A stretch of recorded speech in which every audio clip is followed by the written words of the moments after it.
Brad, I have bad news, I think, as a friend, and I need to come to you for consolation. I think my marriage of 25 years might be a lie. Oh, no. I just found out this weekend at a party that my wife likes Clamato, and I don't know what to do with myself. I, in my heart of hearts, have always thought that that is the grossest drink that a human being could drink, and I don't know how to handle this news that my wife likes Clamato. The late, great Richard Jeni, one of the most marvelous stand-up comedians ever, had a great bit about Clamato, which was basically, what are you doing giving me this tomato juice plain? Swizzle a herring in there or something. Clamato is basically tomato juice and clam juice or clam drippings or something.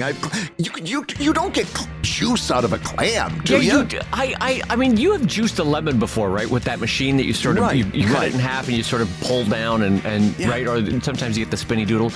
Do they do that to crabs or clams rather? Do they? I don't know where the juice comes from. Yeah, I don't know where the juice is coming from. It makes me very uncomfortable, this whole idea. I don't feel like this is one of those moments where you look at vegetarians and you're like, I get it.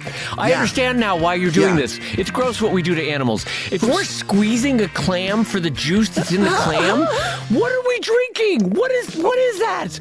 And listen, I've never been a fan of tomato juice, but I've never ever thought that it needed to be more fishy. Yeah, you know what's funny? I never look at like my an average milkshake, Brad, or perhaps my morning coffee or a little evening tea. You know, my chamomile.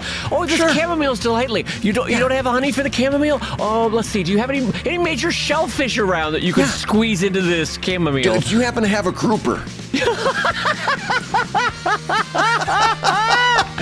Oh, God, it's not going to beat that. So on that note, I'm going to say hello, everybody, and welcome to ComicLab, the show about squeezing clams into liquid and making comics.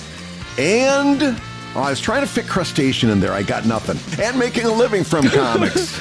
I'm Brad Geiger, the author of the Webcomics Handbook and the creator of Evil Inc. And I'm his friend Dave Kellett, horrified by my wife's new status as a Clamato drinker and the cartoonist of Drive and Sheldon and co-director of Stripped. And this week's hour of comics advice is made possible by your support at patreon.com/comiclab. So Dave, let's talk comics. Let's talk comics, my friend. The thing that is kind of shocking to me, though, is that I have gone 25 years into my marriage and then 8 years of dating before the marriage. Sure. Without knowing that my wife liked Clamato. How did we get to this point? How did I get this far in, 33 years in, and didn't know that she likes Clamato? And it just never came up. That's it. You guys need to talk more. I think that's what it comes down to. She might be hiding all kinds of sick, twisted stuff. Secret second family in another town. Yeah. It all comes tumbling out because of Clamato. Yeah. And it's extra. I just realized it's extra bad on you because you don't like seafood across the board. Across the board. I don't. Yeah. Oh, by the way, I'm touched that you remember that I don't like seafood. Yeah. Listen, it's the sort of thing that you pay attention to. Yeah, when the guy literally blanches anytime there's a seafood buffet and the other friend gets excited. Yeah. The last time you fainted when we drove past Red Lobster, I got a clue. Yeah, it's true. I should probably mention right off the bat before we get into the show, I had my nephews over, 5 years old and 3 years old. Took them over to New York City. The 5-year-old had gotten a book about New York and wanted to see a bunch of the stuff that was in the book. So we went to the Empire State Building, and we went to the Statue of Liberty, Times Square, et cetera, et cetera. And I'm just going to tell you right now, I've never, ever been around those two kids and not gotten a cold afterwards. They are biggest, and like all kids that age, they're the biggest germ factories. And I'm the fun uncle, so I can't not get down on the ground and wrestle and throw them over my shoulder and give them atomic elbows. And so if I start laughing and you hear my mic cut off, it's because I've broken into a coughing fit. This kid's, by the way, not for nothing, the most phlegmy kids. The one kid I think is 65% mucous membrane by body mass. These are just phlegmy kids. What a shitty insult. These are just phlegmy kids. Some kids are just phlegmy. This is a phlegmy kid. It's just and they're that age that they sneeze right in your face. There's no malice. They just sneeze in your face. They don't care. It's amazing. The finger goes right from their nose into your clamato. It's just there's no boundaries. And it's actually an improvement. That's the weird thing.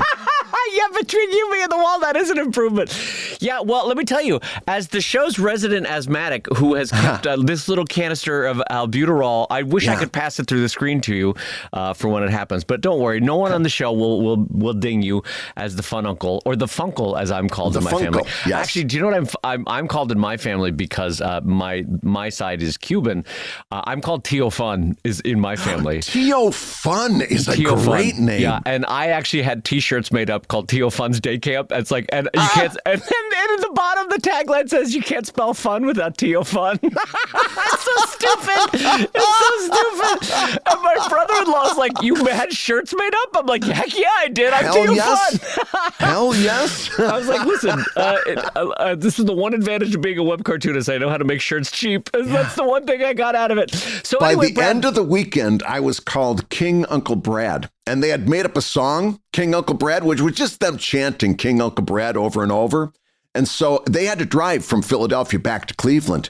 And the dad and mom are in the back loading up the car. And I get in with the car. They're all in the car seats. Yeah. And I'm not, now listen, remember, you guys have a long, long trip ahead of you. And you know, every now and again, it's going to be boring. But you know what I do when I get bored on a long car trip? I sing the King Uncle Brad song as loud and as long as I can. And that makes those bad feelings go away. And maybe it'll work for you too. They sung all the way back to Cleveland. It was the best. Drove my brother-in-law nuts. Did you get a text? Did you get a text about 6 hours later that just said, "You son of a bitch"? It's the best kind of time bomb that you can plan. Oh yeah. Oh my God! Having been on the receiving end of that as parents, you and I both know that parent group was probably like, "Oh, I hate Brad so much" at the end of that trip. Anyway, Brad, I wanted to jump us right in this week. We got a big show for everybody, but you had a topic that I was really excited to hear about because, as is always the case, Brad loves to check in with his readers, check in and ask them what he should do. So, Brad, you had a topic you wanted to bring in on the show, and what was it, my friend? So, yeah, Dave, this is something that's been happening a lot recently, and by the way, it happens all the time. But I've seen a couple of instances of it over the last couple of months, and it happened so frequently recently that I really wanted to talk about it because it's super dangerous. It's super easy to fall into. It's something that we've all kind of skirted around or either done or come close to doing. Okay. And so it's really important for us to identify it and talk about it so that we can avoid this, because I think it's a real financial problem. In other words, people make really bad business decisions when they fall into this trap. And I'm going to talk about business for this segment for the most part here. I'll be talking about business decisions, but this also very often applies to creative decisions. So keep that in mind, that everything I say about this very, very often can apply to a creative decision, even though I'm going to be talking business today. So what are we talking about? So you're faced with a decision to make, usually a publishing decision, a crowdfunding decision. Maybe it's a new Patreon tier. Maybe it's how you're posting things on social media. Maybe it's a new Kickstarter reward that you're considering. And you're like, what should I do? What should I do? And you do something that you see people do all the time. They go to their readers and they ask, hey, would you guys support a Patreon tier that featured XYZ reward? Right. And then they open up the comments or they put a poll up and they get a whole onslaught of stuff. And nearly 100% of the time, they end up getting the worst advice possible. Just terrible advice. And that's because readers are experts in consumption, not creation. Right? This is a. Oh, that's a good way to say that. Yes. They have their thing that they do. They consume. And if you pay attention to them, you can learn a lot of interesting things, but they're not creators. They're consumers. No, they're not. Yeah. And this is a lesson that many of us learned intuitively very early. And I'll tell you how I learned it back in the 90s, in the early 90s. My very first newspaper job, I was working as a graphic artist in a newspaper, and I was asked to design a logo for a new series that the editors wanted to run. And they wanted 3 options to choose from, right? And I would design 3 logos, they'd choose one. Later on, I had these logos ready, trotted off to the meeting, and an older designer saw me go off with this big smile on my face. He says, what are you up to? And like the mastermind of a bank heist, I told him my plan, okay? I had designed a fantastic logo. I had designed another option that was basically a watered down version of this logo. And I designed a third option that had the purpose of being so horrible, so eye-wateringly ugly, that it would make the others sparkle in comparison, right? Okay. He smiled, patted me on the shoulder, and told me to prepare for the shock of my life. And every goddamn graphic designer listening to the show right now knows which logo appeared in the next day's edition. The eye-wateringly ugly one, right? Think about it. For those of you who've actually had the delight of being in a newsroom, and I know you have this too. So you know the people that were making this decision, the editors, yes. right? Yes. I left the design decision up to an editor who looked like he had gotten dressed from the Lost and Found box during a power outage. How was I going to expect this guy to make a design choice, right? I left it up to the wrong person. And so here's what happens. You open up to your readers and you say, hey, what should I do? Okay. And you get a whole bunch of comments back from that. Right. And now let's talk about something evolutionarily that you pointed out to me, Dave, years ago.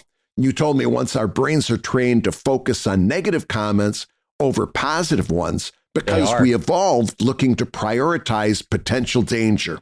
We're zeroed in threat. on danger. Yep. So as a result, and I saw this happen last month, you could get 50 comments saying, hey, thumbs up. And you could get 50 comments saying, nah, not so much. And you'll walk away convinced that everybody hates it.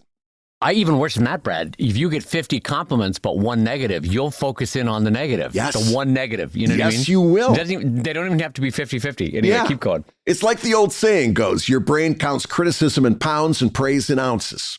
Yes. Right? Yes. And I'd never heard that. That's good. That's an old saying that I just made up now. And it gets worse. It gets worse because since you'll never get a 100% buy-in, you'll always leave a portion of your readership feeling as if their preferences were less important to you than the other backers. Now you're seen as playing favorites. You're committing a cardinal sin of crowdfunding. You're leaving Patreon backers feeling like they don't count. And that's dangerous ground. Oh, right? Yes. Because they're like, well, how come you didn't choose mine? You chose the other guys. And worse yet, you've made them think that this decision is a group decision. And they're going to continue advocating for their side long after you've made the decision. I'll tell you how I know.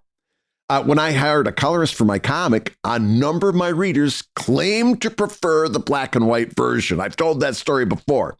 Yep. If I had left that decision up to a poll, I'd still be hearing from the black and white crowd today, 10, 20 years later. Oh, yeah. The way it was, though, I made the decision. Some people liked it, some people didn't. And pretty soon, it was a concern that just faded away. And I knew this because I had set up so you could see both versions. And pretty soon, I could see nobody was using the black and white version. It just faded away, right? Yeah. Here's the deal. There's a Henry Ford quote that he almost certainly never said, but it fits so well here that I'm going to use it anyway. The quote goes like this. If I had asked my customers what they wanted, they would have said faster horses. Can I just tell you that I was also going to use that quote, but I was like, but you know what? Henry Ford was a huge racist bastard who supported Hitler. I don't know that I want to quote it, but that quote is amazing. It is an amazing quote. If you ask, good. It's so good in terms of what consumers will do when asked. Yes, exactly. So here's what I want to say as this segment, and then I want to hear what you have to say about it. Keeping your ear to the ground to be sensitive to your audience's preferences and opinions is perfectly fine, but feedback is a compass, not a steering wheel. Feedback is a compass, not a steering wheel. Not a steering wheel. Brad Geiger. Right? But you don't, in other words, you're always listening to your readers. You're always taking a little temperature, but you're not making this decision a group effort. No. At some point, and here's the problem with independent comics. Here's the problem with this thing that you and I do. At some point, you have to make a decision based on your best possible market research, not mirror research. We've talked about market research and mirror research before, and the danger, especially in a business decision, of saying, well, I feel this way as a reader, therefore I'm going to make that my business decision. Well, that's not always the best decision, because as a creator, you're very different. Your consumers, your readers are the ones that you're making business decisions for, and they may approach reading a comic very different than you and I do. We look at this stuff with different eyes. So doing mirror research is dangerous. Doing market research is what's necessary. And then you got to make your decision, let the chips fall where they may. If it's a success, congratulations. If it goes over like a wet fart in church, then walk it back, dial it down, and do what us cartoonists do best. Go back to the drawing table. If your readers knew how to run a business, they'd be running one. Comics is tough. Wear a cup. That's my thoughts on making decisions for crowdfunding business, publishing on social media, and you'll also find it applies to social media, to creative decisions as well very often. Dave Kellett, what do you think? Well, so this is great, because I want you to know I 100% agree with what Brad just told you. I think Brad is right, and I think the advice is right. Oh, there's a but coming up. But here's the but, because I'm immediately hearing a listener who has never done this before or attempted this path before going, well, Brad and Dave, you always say don't listen to my reader, listen to my readers. Yeah. So how am I supposed to know when to listen or not listen, or how to make a decision or not make a decision, right? So again, I agree with Brad. I'm on the same page, but like, how do we tell someone when to walk the line of actually checking in and listening to 100, 1,000 readers, and then also taking in that advice and going, to hell with it. I want to do, it's better to go this way as far as a business decision. It's a great point. And I'll tell you what the difference is. It's the difference between listening and asking.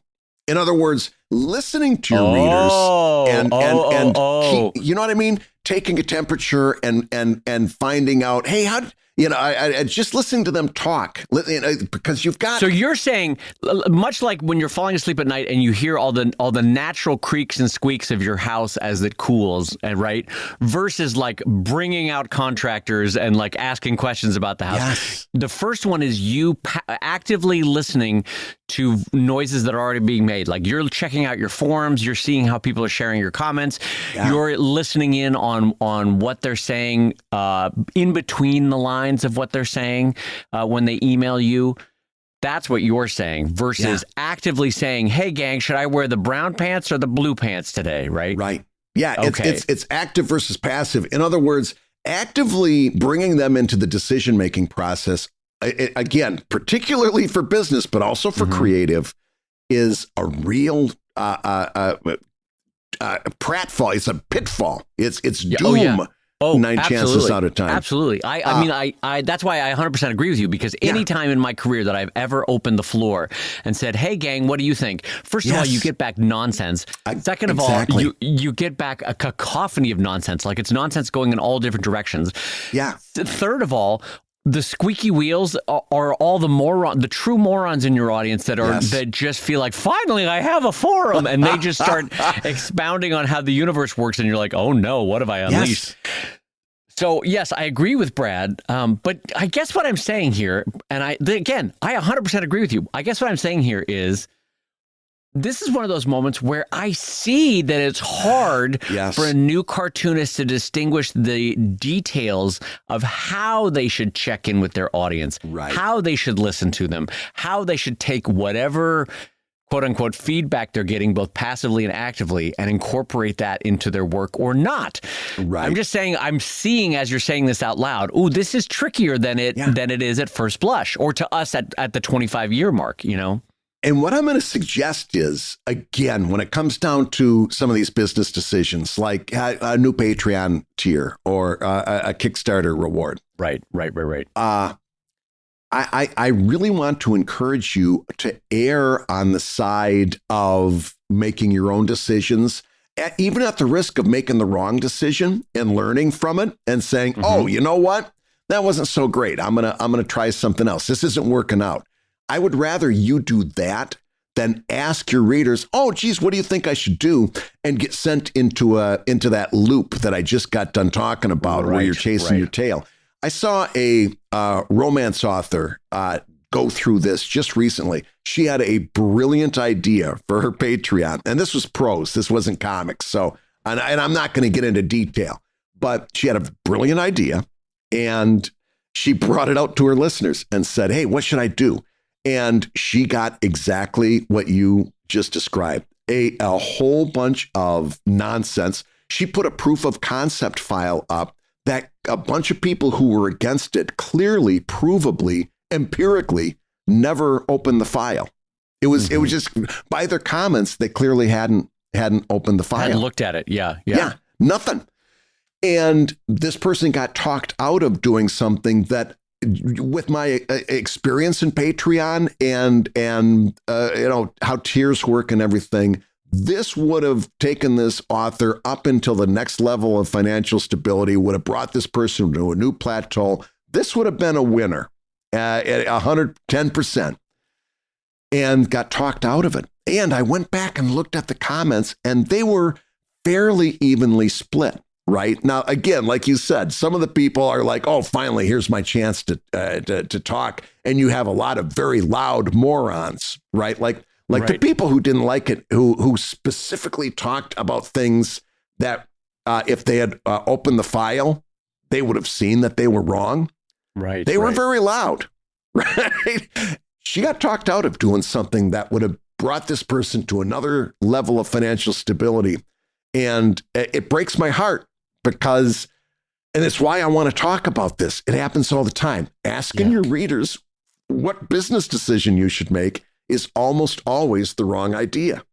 Well, maybe this is helpful. And you stop me if you're like, Dave, that's not helpful. Yeah. What if we created a hierarchy of what you should listen to? And here's my proposal of what you should listen to. And so starting at the top of what you should listen to and at the bottom is what you should not listen to.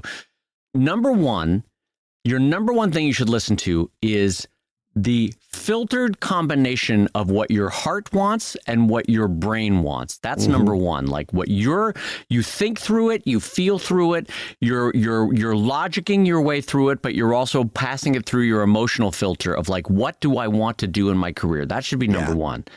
Number two, I would say, would be a combined community opinion of peers and pros that you're keeping your head on a swivel for. Not any one of them, because sometimes that can steer you wrong. If you're like, well, it worked for Jimmy Bob. Well, Jimmy Bob sometimes makes weird decisions. Don't just listen to Jimmy Bob. You're listening to the shared communal wisdom of your peers and pros in cartooning, right? That's number two. So that's down the sort of ladder here. Then I would say the third one is listening to your readers, not listening to your readers. So you're actively listening to their passive advice in the sense that like you didn't seek it out.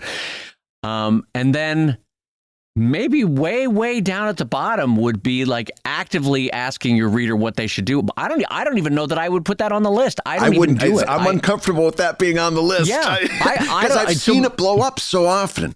Well, can you think of other ones that would be? I mean, I think that's a fairly good hierarchy, right? Of what. I mean, it's 100%. Yes. First, following your heart and following your mind. That's always a good idea to start there and not necessarily end there, but start there.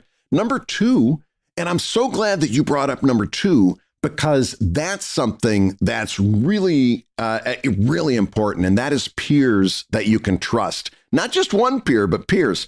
Dave, you and I just went through this because I'm rethinking one of my Patreon reward tiers, and I was bouncing ideas off of you. We had a really long conversation about that. That's because I respect you. You've been doing Patreon for a long time. I know that you know how this works at a granular level. So I can respect when you say this is a good idea. That might not be so much. And that I would recommend. Also, I'll just put a good word in for the ComicLab Discord, because I've seen it happen so many times when somebody comes into ComicLab Discord and they're like, hey, I'm thinking about this or I'm thinking about that. And even sometimes when something might be a little bit contentious, like some real differences of opinion, I've seen that handled in a really, really polite and thoughtful and respectful way. Yes. And I've seen some really good information getting passed back and forth. So I put in that too. Again, like Dave said, really good point. Don't just zero down to one person, but get a bunch of different people's who you respect as peers who have something to say from a position of experience. And I actually want to clarify that, because I know jokingly, Brad and I are always like, floating our own boat and this or that. But also keep in mind, ComicLab is one voice among many in the community. Don't just focus in on ComicLab, for example. Don't get me wrong. Brad and I love our advice, and we think we're right a lot of the times. Yeah. But for your specific situation, your career, you also want to filter it against the other 5, 10, 20 professional cartoonists that you listen to advice for. We are not the only game in town, and we are but one a bit of advice to listen to among, again, a community of peers and pros that you should be listening to. Because much like Brad's specific advice for my career might have flaws, my specific advice for Brad's career might have flaws. But if Brad surveys 5, 6, 7 friends and peers and professionals, right, he's going to get a better sense of this is the better way to go. ComicLab is one tool in your toolkit. It's not the only tool in your toolkit, is what I'm saying, right? Like, you're also reading books on comics and creation and creativity and business management. You're also checking in with other peers and pros. You're also, like Brad said, checking in on that Discord server. All sorts of different resources that you have on Blue Sky or on social media in terms of following different cartoonists and seeing what they say about their career. That's just me trying to be humble and say we are just one voice that you should be listening to among many. Well, yeah. What's the sentence you hear on this show more than almost any other? And that is that there's many paths to the top of the mountain. Yes. And if you find your own path, and it's something that Dave and I didn't recommend, but it got you to the top of your mountain, nobody's going to be cheering for you louder than us.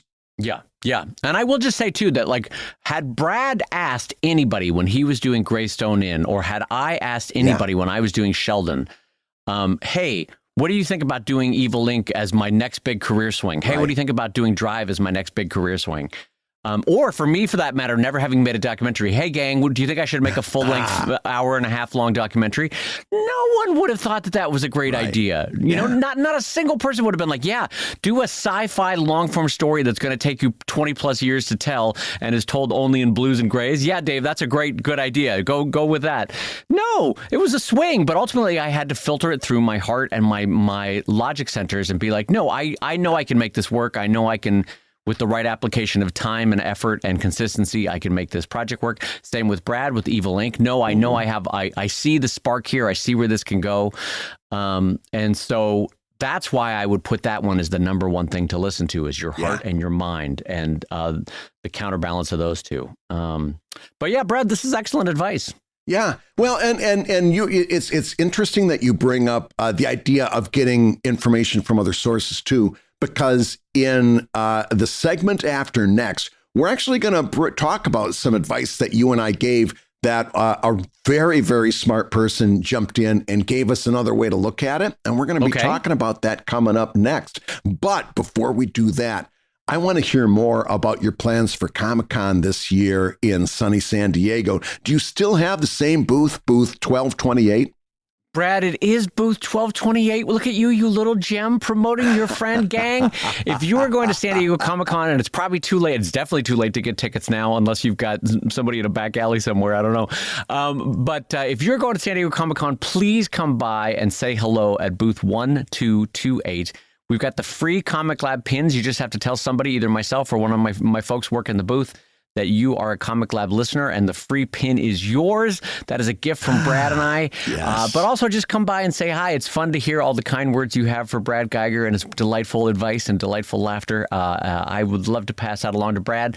I will be there all 5 days of San Diego Comic-Con, booth 1228. 1228. Cannot wait.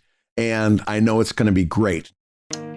Hey, gang, if you're listening while you work, take a minute to stand and stretch. And while you're doing that, we'll tell you why you should join us on Patreon. Yeah, because when you do, you'll get hours and hours of podcasts that we've recorded just for backers. And exclusive Patreon posts that go even deeper on ComicLab topics. And you'll get access to our exclusive Discord server, a thriving community of professional cartoonists. So you can support the show you love and get tons of actionable resources for your own cartooning. And ho Nelly, if you want even more comics goodness in your life, check out the new drawing show that we're doing with our pal Kevin McShane over at wrongwayshow.com. That's wrongwayshow.com. In each episode, we'll show you how to draw your favorite cartoon characters the wrong way. Now, everybody, let's talk comics.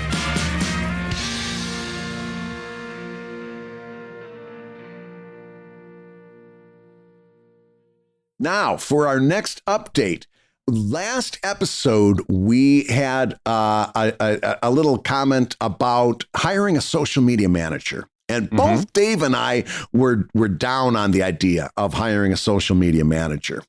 If you go to the Patreon post for that episode, you'll see that our good friend Erica Moen jumped in and had a lot of thoughts where she said, basically, I agree with you, but... All right. And she made some good points that are way, if you owe it to yourself to go over to that post and read the whole thing. I'm going to give you a quick summary, but here's the basic gist of it. Erica said basically that a social media assistant's greatest value isn't necessarily writing posts. It's shielding creators from the psychological cost of social media while handling the routine work that keeps an account running. Okay. And she made a couple of points there under that heading. Number one, they're there for mental and emotional protection. Right. For creators with a large audience, particularly, an assistant can act as a buffer between the creator and the constant stream of either praise, criticism, harassment, or threats. Okay.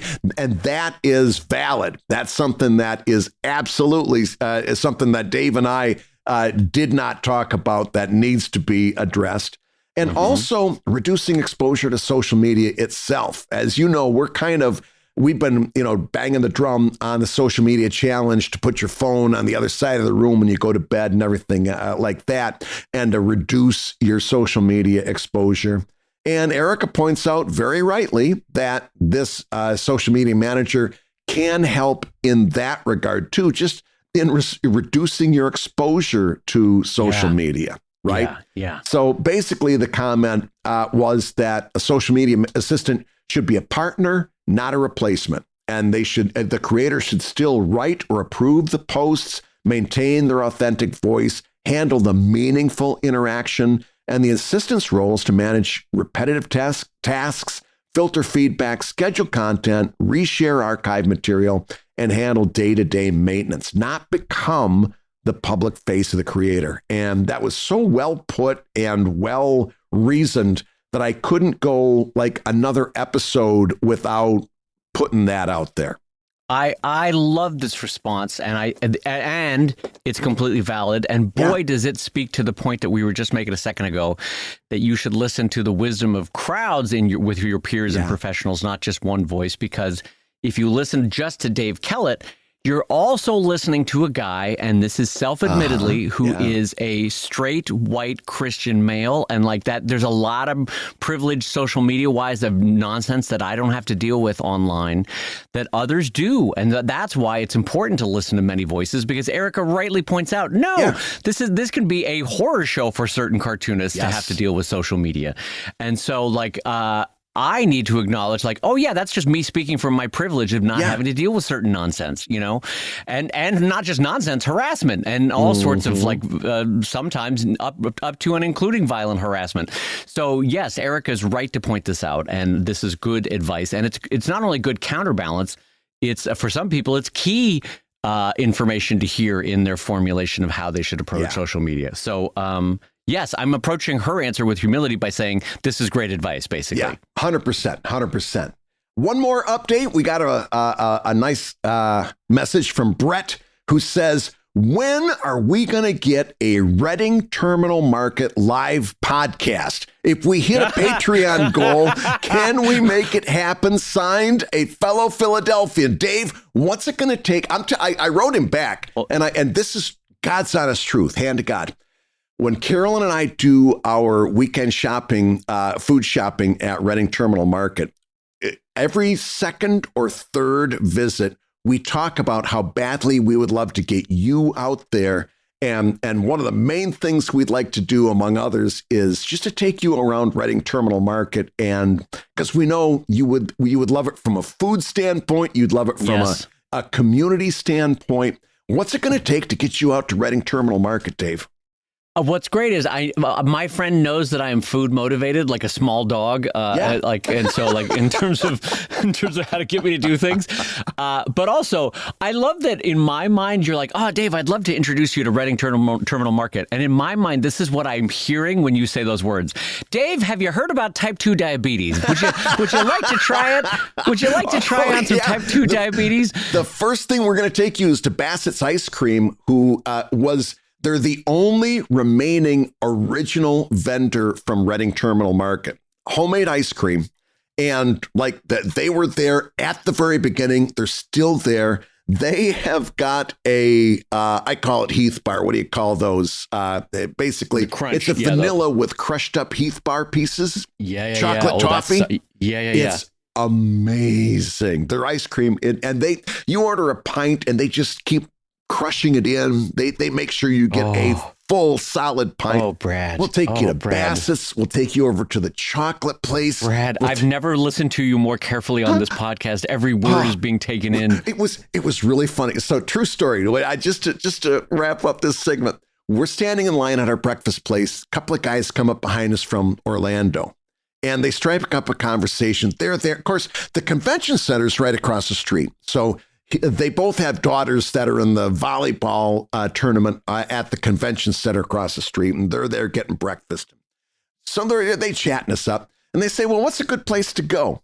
And Carolyn starts talking about all the restaurants. Well, there's this Amish place over there that's really good. They got a Irish pub back here that's good, and over here's really good for Korean food and pop. And I'm like, well, you get your cannolis over at Termini's Bakery. You get the plain cannoli. Don't let them talk you into anything else. Then you go over to the chocolate place right across from them, and you get yourself some salted caramels. Now, the fudge place is towards the middle. That's your next stop. Every place that I had was like all junk food. It was cannoli and ice cream and chocolate and the bulk chocolate. And he's like, I'm starting to recognize a little bit of a trend here. And I'm like, she'll tell you where to go eat, and I'll tell you where to go get diabetes. Oh my God, as Brad's belt does the Lord's work there, trying to hold those pants together. Yes. But here's the thing. While you were talking, I Googled Reading Terminal Market, which, just as a reminder, gang, is actually pronounced Reading Terminal Market because it's R-E-A-D-I-N-G. Reading Terminal. There's not a like goddamn person in Philadelphia that calls it Reading Terminal Market. It's Reading Railroad in Monopoly, it's not the Reading Railroad. It's the Reading Railroad. Reading, Pennsylvania. I know, but that's how did they spell it? It could have been R-E-D-D. Did no one learn how to spell? Good Lord. Listen, there's a lot of Don't get me started on the Schuylkill River. You wouldn't be able to spell that in a million years. The way it's actually spelled. I learned a fun Pennsylvania fact the other day. Apparently, in the 1920s, the federal government tried to standardize how Berg was spelled. Oh. And so Pittsburgh, they tried to force Pittsburgh to change its spelling to B-U-R-G. Yeah. And I guess Pittsburgh, of all the cities in the country, was one of the few holdouts. They're like, no, we're keeping the H. Yeah. And so anyway, I don't know why that popped into my head, but I just found that fascinating that at one point the federal government was like, we need standardized spelling. We got to spell this correctly. Oh my God. So anyway, so yes, Reading spelled their name wrong. Here's the good news about Reading Terminal Market, though. They apparently do have social space you can rent, yes. Brad. You can rent parties, space it says, of 100 to 1,000. So here's the thing, gang, and I'll pull back the curtain a little bit. Brad and I have talked about doing a live ComicLab where we rent a space, get the event insurance, and do a Kickstarter like selling tickets. Yeah. And we would do it either in LA or in Pittsburgh because that's one of our home bases. And I'll be honest, I don't know because I've done it before. I've done live events before. It is hard. Let me put it this way. It's harder than you think to get 100 people out to an event, no matter how big the city, no matter how good the public transportation or the parking. It's hard to get 100 people out to an event. I think with enough planning and pre-sale of tickets, Brad and I could get 100 people out and rent a 99-seat theater in LA and have an event. So that is on our agenda at some point down the line. Yeah.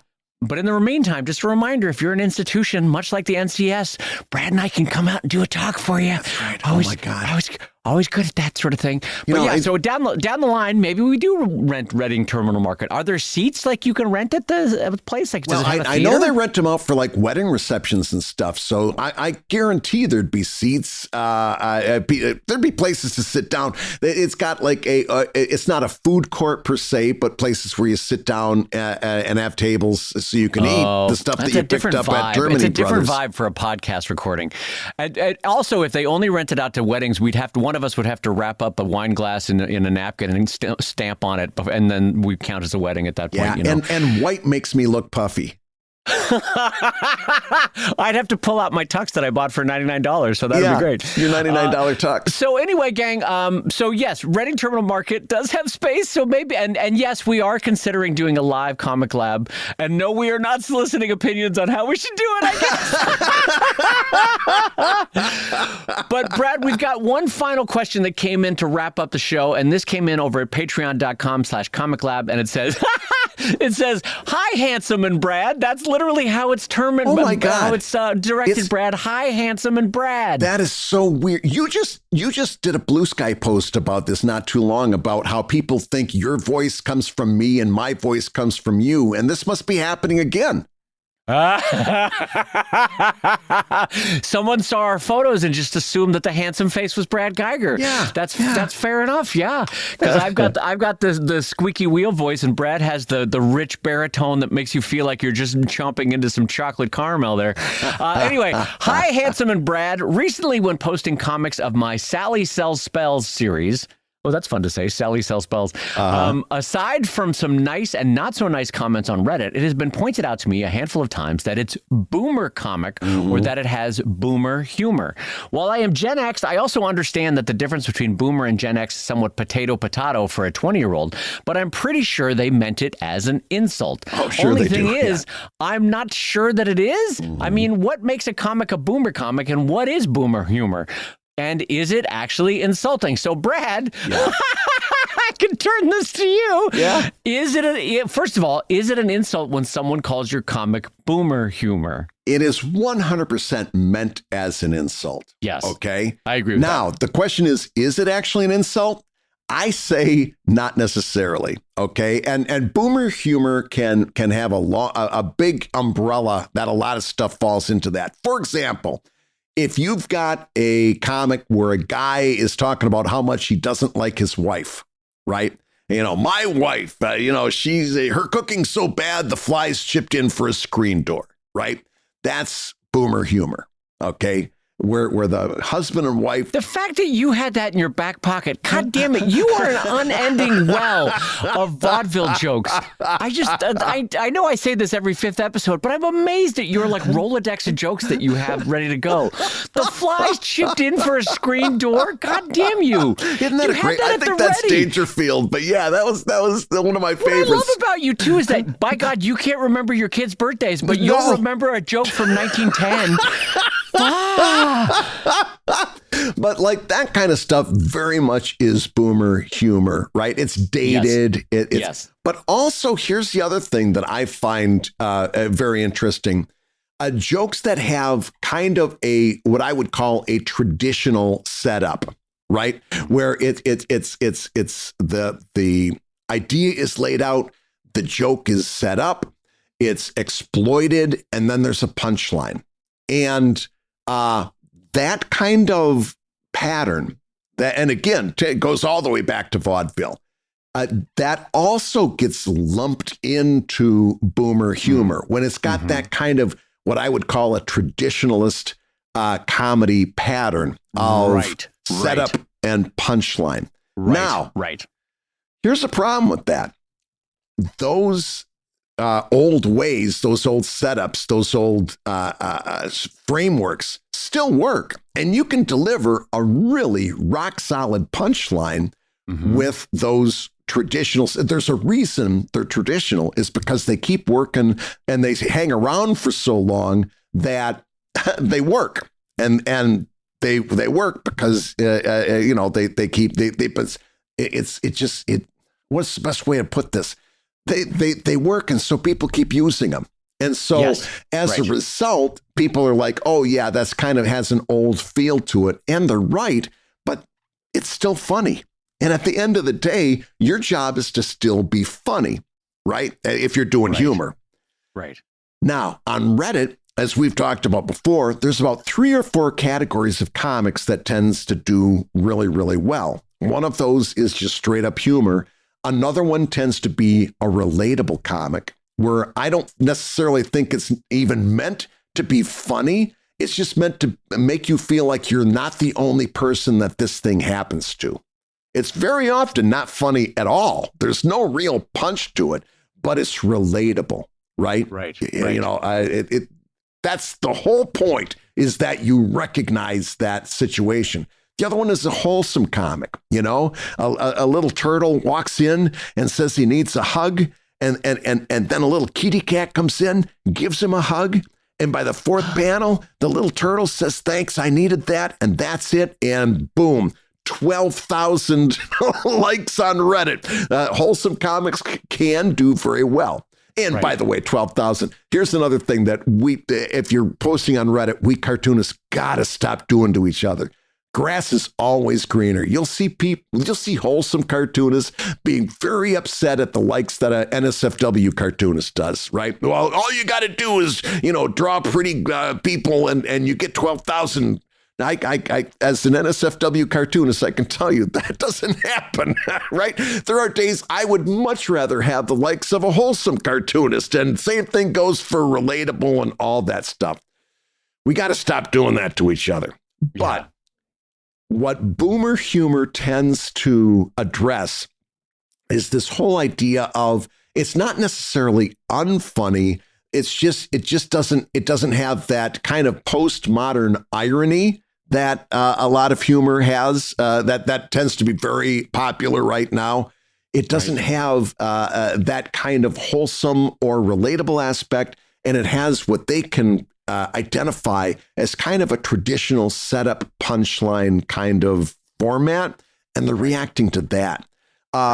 Here's the thing. If you go out and look, some of the most popular TikToks that are being spread around, speaking of the greats, Dangerfield, Johnny Carson, Paul Lynde on Hollywood Squares, those old kind of approaches to humor are still very funny. Dangerfield, it was there is no one more boomer humor than Dangerfield. By the way, there's no one funnier than Dangerfield. He hits like a fucking Mack truck every time. And he hit that way in 1977, and he hit that way in 2026. He's just always funny. 100% boomer humor, but if I could write the kind of stuff that Dangerfield had, I would kill a favorite ant for that skill, right? It's timelessly funny. Dangerfield, if he was writing a comic today, would get boomer humor left and right. And also, he'd be making people laugh their fucking asses off. Right? So here's the thing, and this goes blanket statement for Reddit. You do not let those comments get into your skull. It's all bullshit. It's the same thing as the top of the show, kind of. You cannot let, they're just there. They're just there. People are reacting to you who have never accomplished anything in their life beyond sitting on their flabby asses on that fucking couch and typing nasty things into a phone. It's the only thing they've ever accomplished. You're out there doing comics. You're doing amazing stuff. You do not let these people get between your ears. Wow. Brad Geiger, we clearly got a triggering moment for Brad Geiger. That was the angriest I've seen you. These people with their anger and their buttons and their phones on their couches. Posting on Reddit will do that to you. Reddit is a specific subset of the internet that is very. I have always said it. The energy is very young, very male, and very, if not disaffected, angry. Sometimes. Yeah. So, I agree with you. I will echo a lot of what Brad said. This was intended as an insult. Should you take it as an insult? No. Just take like water off a duck's back. There's a lot of things that can be said to you online. It's one more thing. So just let it slough right off. I, like Brad, think that the insult about boomer humor is a two-parter. One is the structure and the delivery style. The other one is the subject matter. If you suspect that a lot of people are calling your boomer humor because the subject matter is frankly old-timey or the worst aspect is not necessarily old-timey, but out of touch. Yeah. That's something to look at. When we were coming up, we would have comic, like when Brad and I were in our 20s and 30s, we would have comic strips in the newspaper where somebody would be sitting on a PC and the other character would be like, "What are you doing?" And they'd be like, "I'm on the internet." And you're like, "Oh, geez, Louise, what? Oh my God." And so you could just tell that it was older cartoonists trying to process what the younger things what the younger kids were talking about, right? Mm-hmm. And so the exact same thing is happening now. So structurally, Brad's right. There is a type of criticism where it's coming at you structurally for setup, exposition, build-up, and then punchline delivery. Yes, there is that. Ignore that completely because that's just a structure issue, right? If it is that you are maybe writing about a topic that you don't know much about or that you are taking a swing that you realize after the fact, like, oh, maybe that is a little out of touch, or maybe that was a swing of someone who didn't quite understand the nuances of the situation. That's maybe something to run through your filter, not anything to take action on necessarily or change about yourself, but just run it through your filter. Like, okay, if you get 50, 100 of those comments coming in being like, all right, Grandpa, like maybe have a look at the way you voiced it. And definitely if you're punching down against the community or this or that, that usually is what boomer, God, it's hard to say. Boomer, it's so hard to say. It's great to write. It's hard to say. Yeah. So I, like Brad, associate that insult with two different ways. One is the structure of the joke, and one is the sort of out of touchedness that one might have in the way that they are talking about the world. Ignore the first part because the structure still works. The joke styles of like Shecky Green still work even 70 years later, right? Mm-hmm. But the problem is some of Shecky Green's attitudes in terms of misogyny or racism or this or that, like obviously that get rid of. So it's the second part of the accusation of boomer humor that you should run through your filter if you get it thrown at you, because it might be that you are speaking of a group or speaking of a joke or speaking of a way of looking at the world that like oh, maybe it's a little out of touch, or maybe it's a little bit in need of an updating.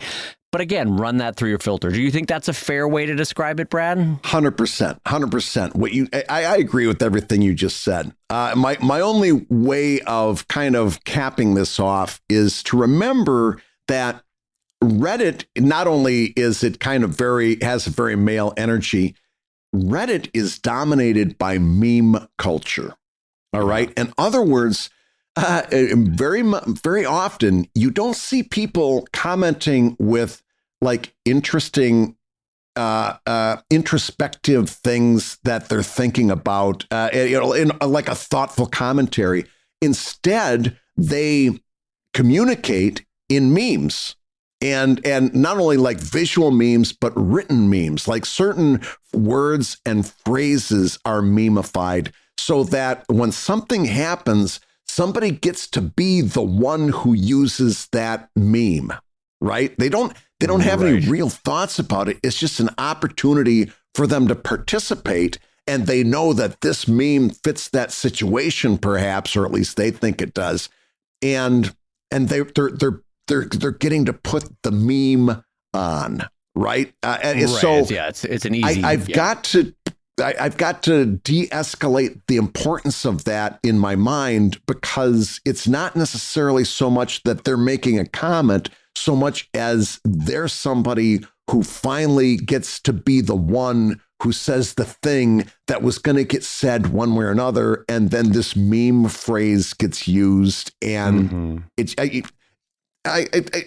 If you've been posting on Reddit for any long time, you know that when you read through your comments, there are certain words and phrases you see over and over and over again. You see them repeated, like boomer humor.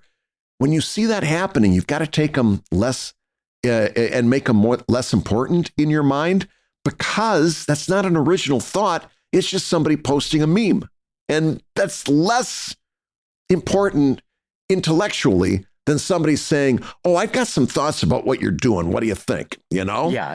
It's in some respects, it's the equivalent of like when you say to a 21-year-old, hey, maybe get a job. And they're like, whatever, old man. You're like, okay, yes, you took a shot at me, but maybe you should get a job. Right. I guess what I'm saying is it's the lazy out when conversationally, when you don't necessarily have anything good retort wise. Right. And so, yes, it is very memeable. Let's flip the script, though, for a second and look at this.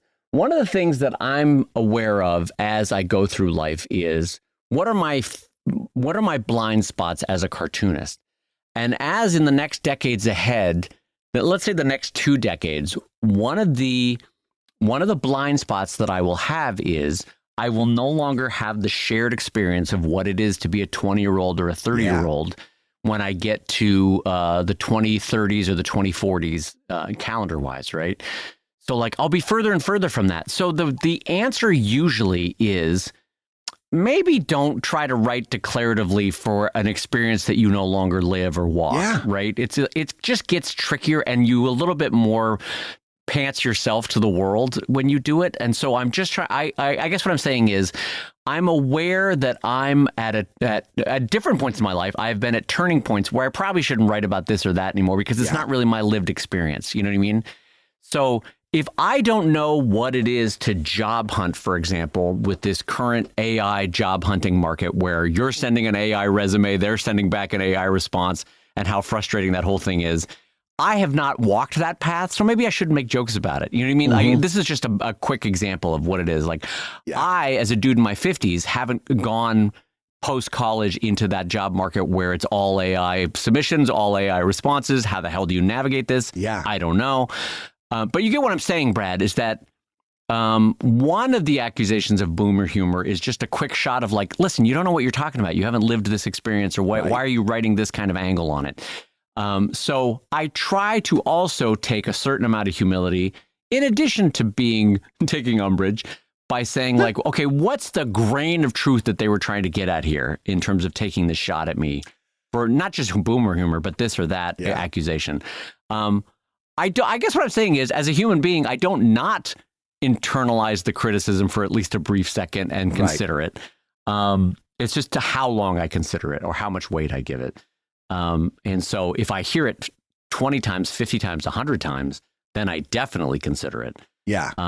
And so that doesn't really necessarily advance the conversation, but I just wanted to put it out there that I also try to approach it with a certain humility if a lot of people are saying a thing to me. Yeah. You know? Well, no, repetition is important. Like if you keep hearing a certain phrase over and over again, you've got to start taking it a little bit more important. I'll give you an example. Dave. Here's something that you've heard about 450 times, and you've got to take it seriously when I say that you've been listening to ComicLab, the show about making comics and making a living from comics. Has it really been 450 times? We're coming up on in the 500? 450. We're like 440 something, yeah, but we're closing in on 450. We got to do something special for 500. Have we talked about this? No, we haven't yet. No. What kind of a review show do we do for 500 episodes? Holy I don't know, hell. but I know where we can do it. Reading Terminal Market. Reading Terminal Market. The fudge. If you're a fudge monger, Dave Kellett. By the way, I love that cheesemongers exist. I love that the phrase "monger" only exists for cheese. That's great. You're not a fudge monger. You can be a fish. Oh, you are fishmongers. You're right. And smut. How does one get elevated from salesperson to monger? That's a really good question. There's got to be some etymology there that's worth looking into. Like when does one become a monger? Yeah. Are you a shoemonger? Are we comics mongers? No. You can do that with cheese, fish, smut, and war. Warmonger. Oh, you're right. A warmonger does exist. Smutmonger doesn't exist. That's not a phrase. Do you know how many times I've been called a smutmonger? Listen, Boomer. Actually, none. I'm an aspiring smutmonger. But I know it's a word. I legitimately, maybe it's just because I don't walk those paths. I have literally never heard the phrase smutmonger. I've never heard that. So if you're telling me, I just have to trust you because I've never heard that. And I will say, your hosts have been my friend Brad Geiger, the smutmonger of webcomics.com, and also the smutmonger of Evil Inc. at evilcomic.com. And my good friend Dave Kellett, the co-director of the comics documentary Stripped, and the cartoonist of Sheldon at sheldoncomics.com and Drive at drivecomic.com. The ComicLab theme song is used with permission from Andy Creighton at theworldrecord.net, and this episode and all episodes was edited by the ever-wonderful, ever-whimsical Matt Woodard of Woodsong Productions over at www.woodsong.media.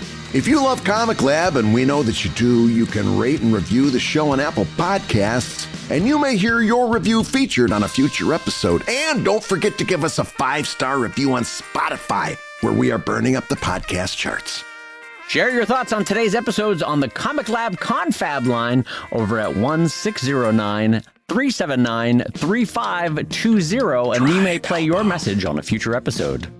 Make plans to see ComicLab live at the National Cartoonist Society Conference and Reuben Awards, August 6th through the 8th in Columbus, Ohio. Go to National Cartoonists for detail.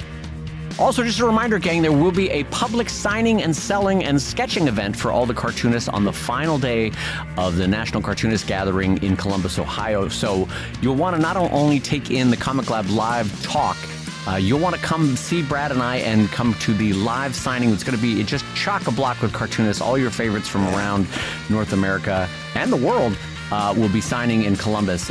So make plans for that. But also, I will say ComicLab is made possible by your support at patreon.com/ComicLab. So we'll go ahead and say that twice. Patreon.com/comicsmongers.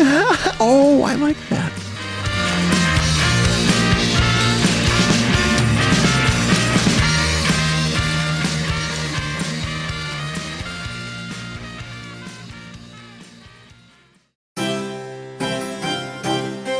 And now, broadcasting live from the hallowed halls of Oxford University, where the air is thick with old leather and academic rigor, it's time for The Histories of Sequential Art with our esteemed guest professor, Dr. Reginald Wigglesby. Well, I say, tickety-boo, old boy, and chip-chip.